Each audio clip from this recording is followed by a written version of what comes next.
The Mexican government confiscates approximately 30,000 illegal firearms per year. When the guns are taken, they get dismantled and the metal is used to make other types of weapons that will later be utilized by their military. In 2012, Pedro Reyes, an artist from Mexico City, convinced his government to donate the guns to him, and he turned them into musical instruments.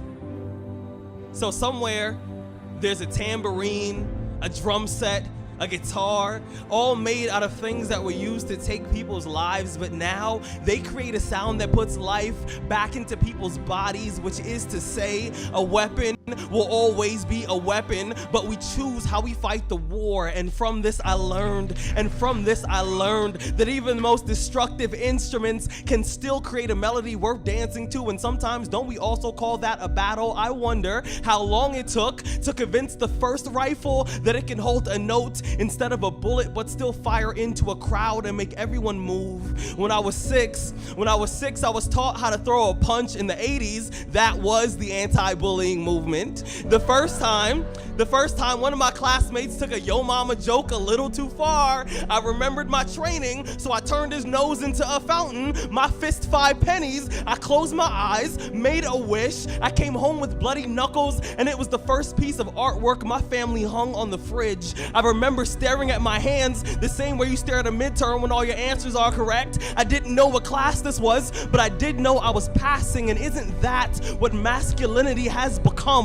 A bunch of dudes afraid of their own feelings, terrified of any emotion other than anger, constantly yelling at the shadows on the wall, but still haven't realized that we're the ones standing in front of the light. We learn how to dodge a jab. We learn how to step in before we swing. We learn the heart is the same size as the fist, but we keep forgetting they don't have the same functions. We keep telling each other to man the f up when we don't know what the f that even means. We turn our boys into bayonets. We point them in the wrong direction, we pull their triggers, and then we just ignore all the damage they're doing in the distance. The word repurpose, it means to take an object and give it amnesia. It means to make something forget what it's been trained to do so you can use it for a better reason. I am learning that this body is not a shotgun. I am learning that this body is not a pistol. I am learning that a man is not defined by what he can destroy. I am learning that a person who only knows how to fight can only communicate in violence, and that shouldn't be anyone's first language. I'm learning the difference between a garden and a graveyard is only what you choose to put in the ground. You see, once I came across a picture of a strange looking violin. The caption said that it was made out of a rifle. I thought to myself, if someday that could be me.